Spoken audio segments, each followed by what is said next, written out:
Je vais vous poser une question simple. Qu'est-ce que la démesure? Évidemment, vous ne pouvez pas répondre, on est comme dans Dora l'exploratrice et c'est une question rhétorique. Et donc, je vais y répondre à cette question. C'est le manque de mesure dans les sentiments et les attitudes. Alors, je pense que vous vous êtes endormi ou vous allez m'insulter dans les commentaires. Alors, range ce clavier et ne m'insulte surtout pas. Et je vais plutôt définir à ma manière ce que c'est la démesure. La démesure pourrait être représentée par quoi, tout simplement? Eh bien, on pourrait dire la soif de victoire, à l'excès, vouloir gagner chaque année un titre suprême, à la manière d'un Tom Brady lors des Super Bowls qui voulait littéralement gober tous les Super Bowls en 20 ans de carrière. Sauf qu'un certain gars du Mississippi lui a volé 2 fois, mais ça c'est un autre sujet. Ou MC Jean Gabin qui se permet de dire qu'il était le meilleur rappeur de tous les temps. C'est ça la démesure. La démesure, c'est aller dans l'excès, être dans la compétition mais dans l'abus. Dire qu'on est le meilleur alors qu'on n'est peut-être pas le meilleur. Faire les choses pas à 100%, pas à 200%, mais à 1000% pour prouver aux autres que t'es le meilleur. C'est ça la démesure. Prendre chaque élément de sa vie, chaque composant, mettre les marqueurs à 10 000% pour atteindre un but qui ne va pas marcher. En fait, c'est tout simplement mourir pour ses idées. Et dans le cinéma, ça peut être quoi la démesure? Ça peut tout simplement faire un film sur un sujet trop sensible qui date de quelques mois et en faire un des films les plus coûteux de tous les temps, et aussi en rajoutant des éléments qui n'ont aucun sens dans ce film, comme avec Apocalypse Now. Faire un film avec un scénario qui est beaucoup trop tabou et subversif, notamment avec La Passion du Christ, et j'en passe d'autres exemples. C'est dans le cinéma, la démesure va donc passer par différents éléments qui sont liés au réalisateur. Si on peut citer un exemple de réalisateur qui est dans la démesure, ce serait James Cameron avec les effets spéciaux, où lui, tout devait être parfait, tout devait concorder avec sa vision d'auteur. S'il devait prendre 30 jours en plus pour fignoler ses effets spéciaux, il le ferait sans hésiter. Et c'est pour ça qu'il est qualifié comme un des réalisateurs les plus toxiques d'Hollywood. Mais avant lui, il y en avait un autre, un réalisateur qui aimait la démesure, un réalisateur qui aimait pousser à bout ses acteurs et ses équipes. Ce réalisateur-là, vous avez dû sûrement voir un de ses films, vous avez dû sûrement voir une de ses scènes, vous avez sûrement dû entendre son nom. Je parle évidemment de Stanley Kubrick, un des réalisateurs les plus fous, un des réalisateurs les plus démesurés de l'histoire du cinéma. Un des hommes qui en seulement 30 ans de carrière a su révolutionner le cinéma à jamais, que ce soit par son jeu de lumière, son acting, ses sujets subversifs qui ont poussé l'Occident à bout, les peurs qu'il a su montrer. C'est ça Kubrick, son cinéma, c'est aller à l'opposé de ce que pensent les conventions publiques et montrer ce qui ne va pas dans la société, critiquer la société occidentale dans tous ses travers, que ce soit par rapport à la guerre, à la luxure, à la conquête de l'espace, à la Seconde Guerre mondiale, la guerre froide et autres. Et Kubrick était un très grand passionné d'histoire aussi. Il aimait beaucoup raconter des histoires très réalistes et surtout des histoires vraies. Il voulait qu'on s'immerge dans cet univers-là de n'importe quelle manière, avec n'importe quel sujet. Et donc faire un biopic historique, ça faisait sens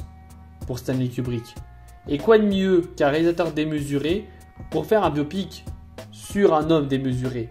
Et dans l'histoire de l'humanité, les hommes démesurés qui avaient soif de pouvoir comme un certain Stanley Kubrick, ils aimaient une chose, le pouvoir politique. Et généralement, quand ils y avaient accès, ça devenait soit un politicien français de 2023, ou alors un dictateur, à part si les deux sont reliés. Mais dans tous les cas, Stanley Kubrick s'est dit, mais tiens, si je réalisais un biopic sur un dictateur fou, sachant que Stanley Kubrick était un immense fan de la culture historique européenne du 15e au 19e siècle, s'est dit que Napoléon serait peut-être une bonne idée. Donc, si je résume bien, un des réalisateurs les plus démesurés et les plus fous de Hollywood va décider de réaliser un biopic sur un des dictateurs, si c'est le dictateur le plus fou de cette époque-là. Vous vous attendez que ça allait faire un bon ménage? Eh bien, pas du tout.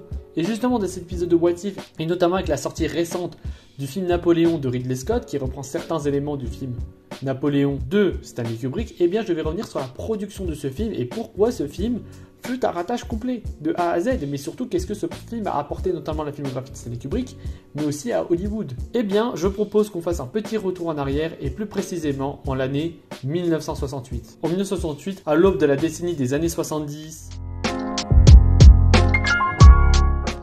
durant l'époque de la conquête spatiale et surtout durant l'époque de la guerre froide, un certain réalisateur connu mais pas trop va sortir un film nommé 2001 de l'Odyssée de l'espace. Alors, je précise, je n'ai jamais vu ce film de ma vie pour le moment, car j'attends d'avoir un contexte assez spécial pour le voir, donc pas juste le regarder sur mon téléphone ou ma télé dans mon appart. Donc je pourrais pas dire quoi que ce soit sur le film, s'il est bon ou pas bon. Mais en tout cas, ce film est extrêmement culte, car il a beaucoup apporté à la SF, avec ce côté beaucoup plus froid, beaucoup plus réaliste, et surtout qui dénaturait avec les films de SF de cette époque-là, qui étaient beaucoup plus kitsch, beaucoup plus bas budget, et qui cherchaient juste à vendre des billets.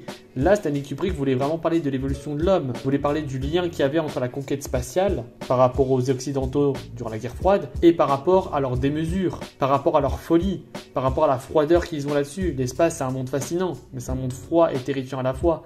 Et Stanley Kubrick a voulu le représenter. Il a apporté ce côté beaucoup plus sérieux et beaucoup plus premier degré de la SF qui manquait dans les années 60-70. Et ce film va avoir un énorme impact sur d'autres films de SF qui vont venir. Et donc après ce film-là, Stanley Kubrick avait les portes d'Hollywood entièrement ouvertes. Quand je vous dis entièrement ouvertes, c'est entièrement ouvert. Car oui, il avait réalisé d'autres films avant, mais c'est pas les films qui l'ont fait le plus connaître. Mais là, 2001, l'Odyssée de l'espace, c'est le film qui va vraiment le faire percer. Et là, il se dit quel prochain film je vais faire, quel prochain défi. Stanley Kubrick, il aime bien faire des films d'histoire. Il a fait Les Sentiers de la Gloire, il a fait aussi les reshoots pour Spartacus qui s'était très mal passé avec Kirk Douglas, et surtout il a fait Dr. Folamour qui est aussi un film qui a été très bien reçu par la critique.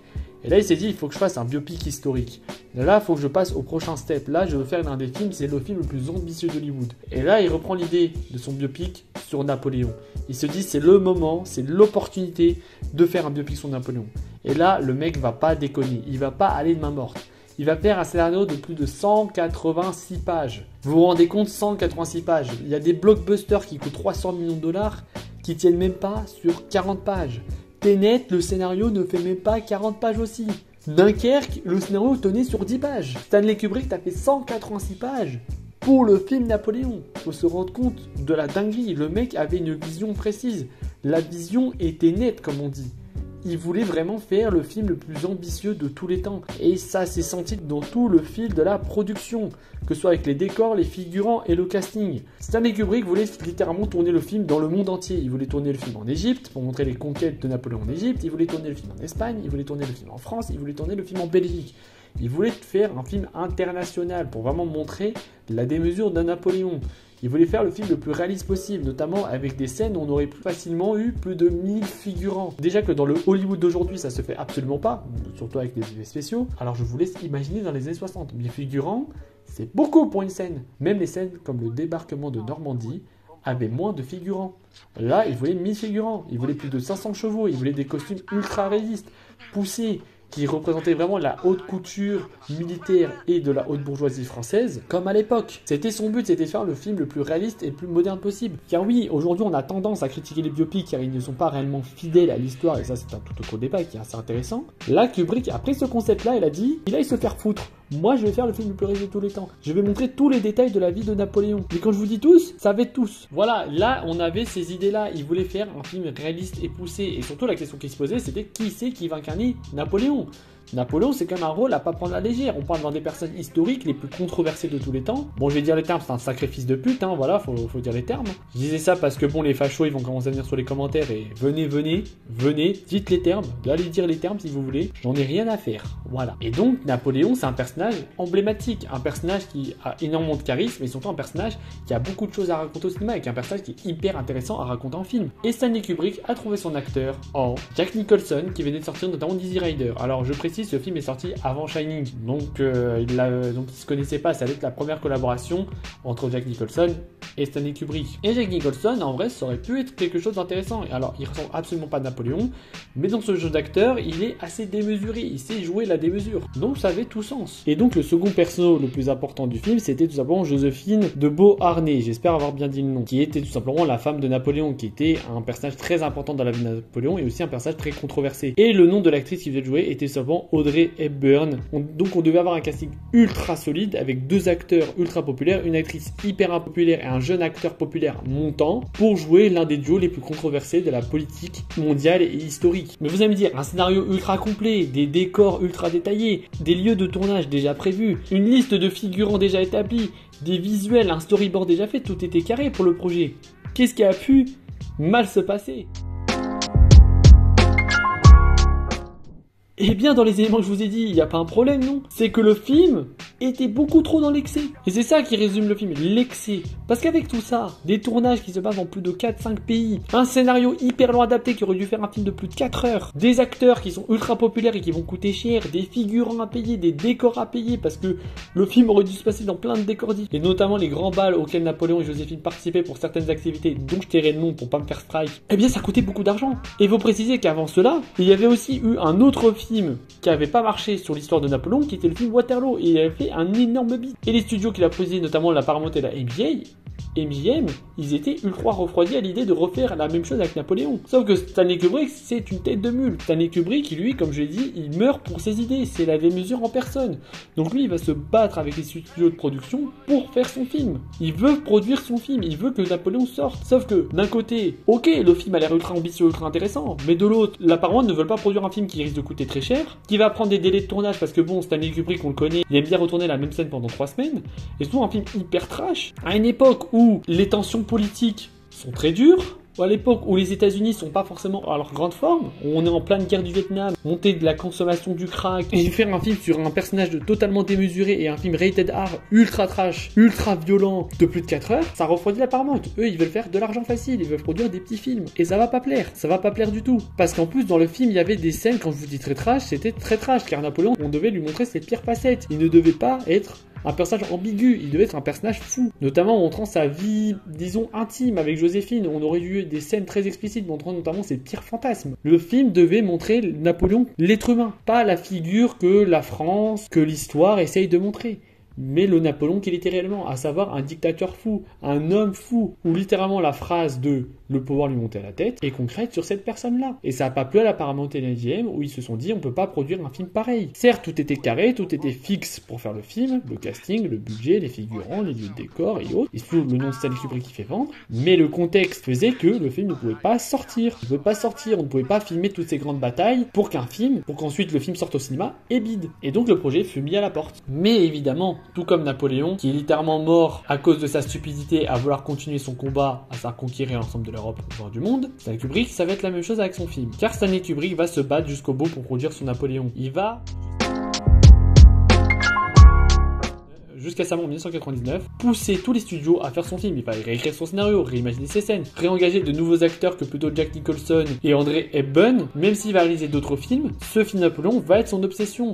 Il va être sa muse, son fantasme ultime de réalisateur. Et certains éléments de son film vont être repris dans d'autres films. Que ce soit Jack Nicholson pour le rôle de Shining, que ce soit le film Barry Lyndon qui se passe justement à cette époque-là et utilise beaucoup le contexte de la haute bourgeoisie et de ses faces les plus intimes. Full Metal Jacket avec le côté militaire et critique d'une guerre totalement dans la démesure et dans la débauche et l'excès. Et même avec le côté encore plus intime, voire pervers, avec Eyes Wide Shut. Chacun de ces films-là, de la carrière de Stanley Kubrick, vont reprendre des éléments du scénario de Napoléon. Et je parlerai même pas d'Orange Mécanique, qui est littéralement un Napoléon bis. Ces films-là montrent à quoi aurait pu donner un film de Stanley Kubrick sur Napoléon, à savoir un film dans la démesure, dans l'excès, qui vont montrer les pires facettes de Napoléon, qui vont montrer que c'était pas une bonne personne, avec un côté ambitieux de ce film. Un film sanglant, qui ne fait pas dans la fine bouche. C'est ça, on aurait dû voir un film choquant et viscéral. Et le projet, malheureusement, va s'arrêter là, puisque Stanley Kubrick va décéder en 1999. Mais le projet va rester dans les abysses d'Hollywood, comme étant un des projets les plus casse-gueule, comme un des projets les plus difficiles à faire à Hollywood. Et plusieurs réalisateurs vont essayer de s'y atteler, que ce soit Steven Spielberg, qui va essayer de reprendre le de son meilleur ami, car Stanley Kubrick était un très bon ami à Spielberg. Spielberg va notamment réaliser le film AI, qui devait être le prochain film de Stanley Kubrick, après Eyes Wide Shut, mais il est mort. C'était un peu compliqué pour le faire, logique. Ensuite, le projet devait être repris par Ang Lee, le fameux réalisateur de Brokeback Mountain, Hulk et l'Odyssée de Pi. Mais cela n'a pas pu se faire. Mais finalement, ces dernières années, un certain réalisateur britannique, qui lui aussi aime bien la démesure, a décidé de reprendre le projet et de faire le biopic qui est sorti dans nos salles obscures.